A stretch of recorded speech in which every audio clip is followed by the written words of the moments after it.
कि जानहूं मैं तुम्हारी प्रभुताई, जय जय सीता राम हरे, सहस बाहसन परी लराई, जय जय राजा राम हरे।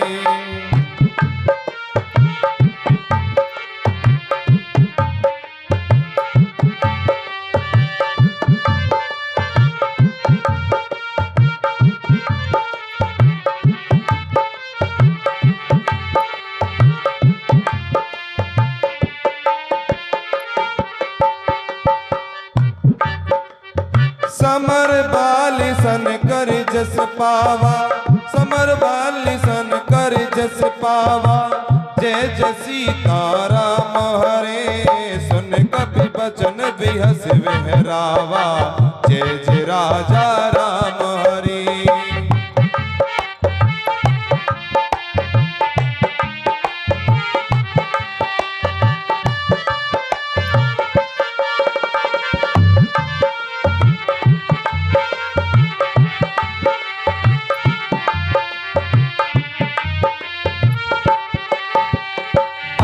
बसाए मन मंदिर में, आओ बसाए मन मंदिर में, झांकी सीता राम की, जिसके मन में राम नहीं वो काया है किस काम की, जिसके मन में राम नहीं वो काया है किस काम की।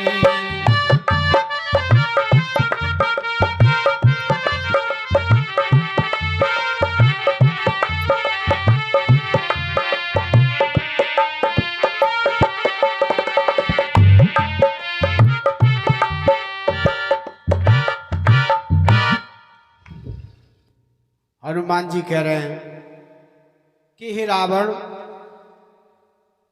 आपको अहंकार हो गया। रावण को केवल अहंकार था, संसार में और कोई कमी नहीं थी। और जिन लोगों को किसी पर अहंकार हो जाता है, किसी को तो बल पर अहंकार होता है, किसी को सुंदरता पर अहंकार भी होता है, किसी को अपने धन पर अहंकार होता है। रावण को केवल अपनी ताकत पर अहंकार था कि मैं समस्त चराचर को जीत सकता हूं। हनुमान जी ने यही बात कही है, रावण मैं तुम्हारी प्रभुता को जानता हूं। प्रभुता माने आपके सामर्थ्य को जानता हूं, क्योंकि शंकर जी जो थे रावण के गुरु थे, और गुरु अपने शिष्य की बात को जानता है, कौन सी कमजोरी होती है, क्या होता है। कि जानहूं मैं तुम्हारे प्रभुताई, सहस बाहुसन परी लड़ाई। हे रावण, तुम्हारी एक बार सहस्त्रा अर्जुन से तुम्हारा युद्ध हुआ था, सहस बाहु से, जिनके 1000 बाजू थी, और उस सहस्त्र बाहु ने बांध करके तुमको अपने घुड़साल में छोड़ दिया। और आपके जो बाबा थे पुलस्त मुनि, उनके कहने पर आपको छोड़ा। आपकी प्रभुता को मैं जानता हूं, लेकिन प्रभु श्री राम जी से आप बैर मत करिए। क्या है कि समर बाली सन कर जसु पावा। एक बार बाली के साथ युद्ध हुआ, जो वानरों के स्वामी थे, और उस युद्ध में आपने बड़ा यश प्राप्त किया। कौन सा यश मिला कि 6 महीने तक बाली ने अपनी काख में दबाए रखा। ये मालूम नहीं पड़ा कोई भी जीव मेरी काख में दबाया हुआ है, और अपना पूजा करता रहा। आपने यश प्राप्त किया। क्या सुन कपि बचन बिहस बहरावा। आज हनुमान जी के वचन सुने मार्मिक मर्म को जानने वाले हनुमान जी, और ऐसे वचनों को सुन करके बात जो है टाल दी और मुस्कुराने लगा। और क्या हुआ? खायऊ फल प्रभु लागी भूका, खायऊ फल प्रभु लागी भूका, भजो जी सिया राम जय जय राम।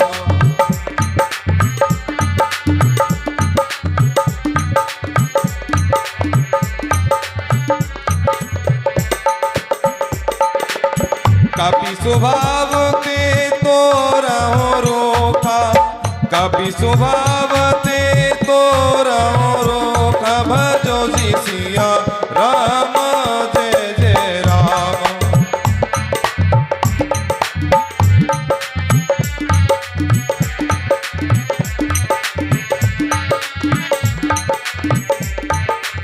सबके देह परम प्रिय स्वामी, मारहि मोह कुमारग गामी।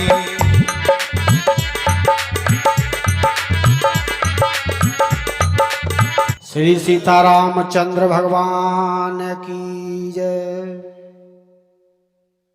हनुमान जी ने रावण को बहुत प्रकार से समझाया और कहा कि खायऊ फल प्रभु लागी भूखा, कि हे महाराज मुझे भूख लगी हुई थी, क्योंकि 100 योजन का समुद्र पार किया और जहां भी जो भी मिला मुझे खाने वाला मिला।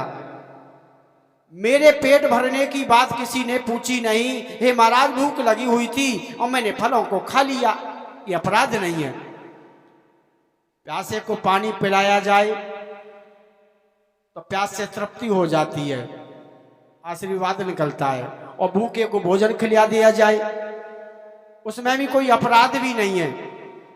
लेकिन रावण अपराध मानता है। जिस अशोक वाटिका की तरफ इंद्र जैसे आंख उठाकर कर नहीं दे सकते हैं, आज हनुमान जी ने उस अशोक वाटिका को उजाड़ दिया। क्रोध आ गया और उधर पुत्र का वध कर दिया अक्षय कुमार का, कि कपि स्वभाव थे तोरे रूखा।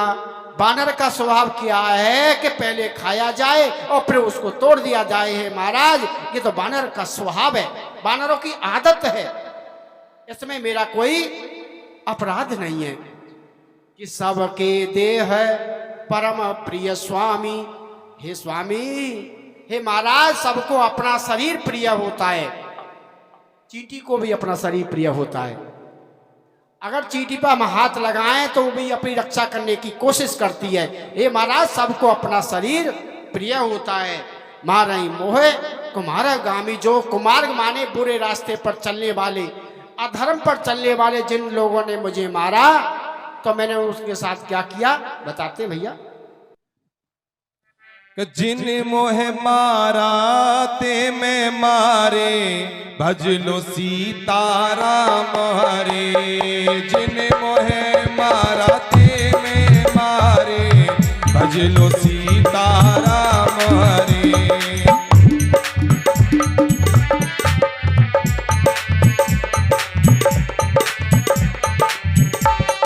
तेहि पर बांधे उतने तुम्हारे, जय जय राजा राम हरे।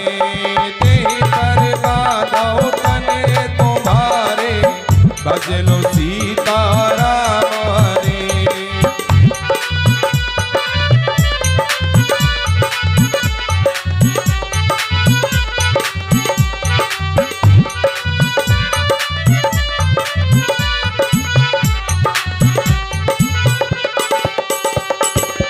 और मोहना मोहना कछु बांधे कैलाजा, जय जय सीताराम हरे। किनि चाहूं निज प्रभु कर काजा, जय जय राजा राम हरे।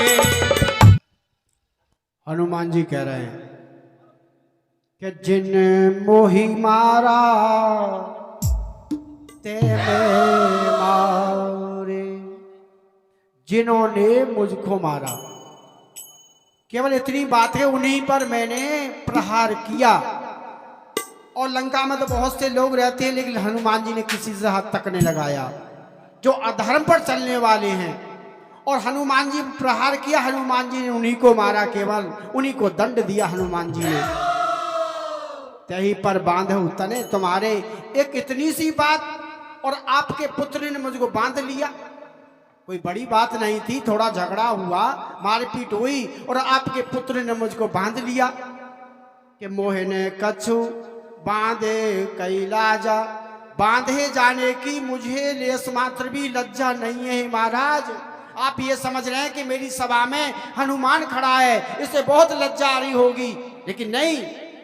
क्या कह रहे हैं हनुमान जी कि कीन चहु निज प्रभु कर काजा, मैं अपने प्रभु का कार्य करना चाहता हूं, तब तक मैं बंधूंगा नहीं, तब तक मुझे आपकी इस लंका नगरी में कैसे कैसे लोग रहते हैं इनके बारे में मुझे जानकारी नहीं मिल पाएगी। बांधे जाने की लेस मात्र में मुझे लज्जा नहीं है महाराज।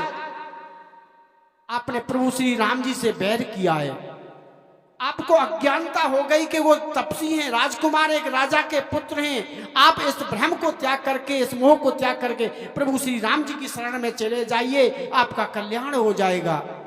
और क्या हुआ? विनती करऊं जोर कर रावण के जय जय सीता राम हरे, अरे सुनहु मान तजी मोर सिखावन, जय जय राजा राम हरे।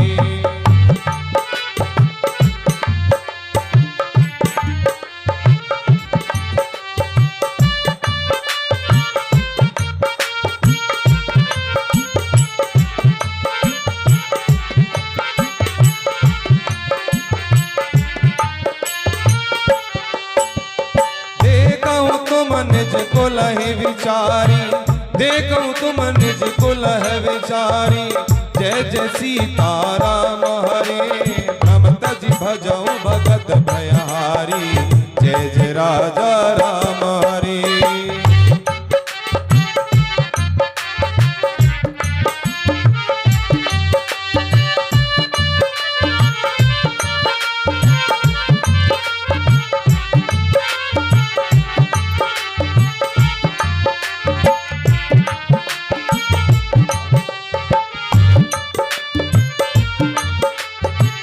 और क्या? कलयुग बैठा मारे कुंडली, कलयुग बैठा मारे कुंडली, जाऊं तो मैं कहाँ जाऊं, अब हर घर में रावण बैठा, इतन राम कहाँ से लाऊं, अब हर घर में रावण बैठा, इतन राम कहाँ से लाऊं।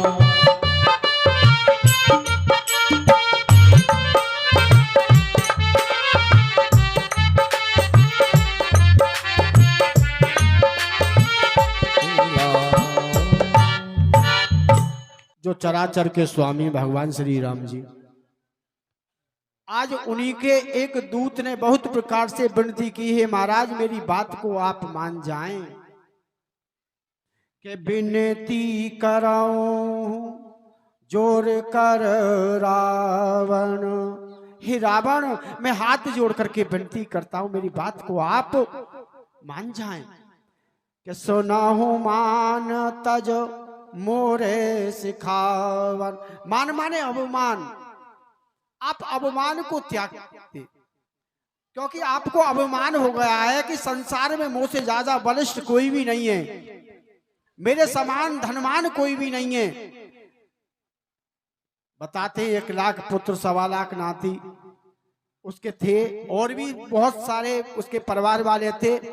इसका अहंकार हो गया, सोने की लंका थी, धन का भी अहंकार हो गया और संसार भर को अपने बस में कर लिया। महाराज ये बताते हैं जब रावण गदा लेकर के चलता था तो पृथ्वी कांपने लगती कि कितना अधर्म करने वाला है, कितना पाप करने वाला है। इस पापी का नाश करने के लिए उस परमपिता परमेश्वर को अवतार लेना पड़ा कि देखूं तुम निज कुल ही बिचारी। जिस कुल में आपका जन्म हुआ है महाराज, अपने कुल की तरफ विचार करके देखें आपका कुल कितना उज्जवल था और आपके कुल का नाम समस्त लोकों में फैला हुआ है। अपने कुल की तरफ विचार करें आप कि भ्रम तज भजाऊ भगत भयहारी। आपको भ्रम हो गया, इस भ्रम का त्याग करें। जब तक आप इस भ्रम का त्याग नहीं करोगे तब तक भगवान श्री राम जी को आप समझ नहीं पाओगे, जो कि भक्तों के भय का हरण करने वाले हैं। और जो भगवान की शरण में पहुंच जाता है भगवान जो हैं उसकी रक्षा की जिम्मेदारी अपने ऊपर ले लेते हैं। आगे बात आएगी। विभीषण जी जो हैं भगवान की शरण में पहुंचे, रात के 12 बजे भगवान की शरणागति की। भगवान की शरण में जाने में कोई भी समय नहीं, कोई भी तिथि नहीं, कोई भी मुहूर्त नहीं, किसी टाइम भगवान की शरण में आप जा सकते हैं। अन्यथा संसारी जीव के पास में आज समय मुहूर्त सब सुजमाना पड़ेगा, लेकिन भगवान की शरण में जाने में कोई भी मुहूर्त नहीं है। आप अशुद्ध भी हैं तब भी भगवान की शरण में जाते हैं। द्रौपदी जो थी जब भगवान की शरणागति हुई तो द्रौपदी अशुद्ध थी, लेकिन भगवान की शरण में हो गई, भगवान ने उनकी रक्षा की। विभीषण जी रात के 12 बजे भगवान की शरण में पहुंचे, लेकिन भगवान ने उनको अपनी शरण में रख लिया। भगवान की इतनी बड़ी महिमा होती है। और क्या हुआ?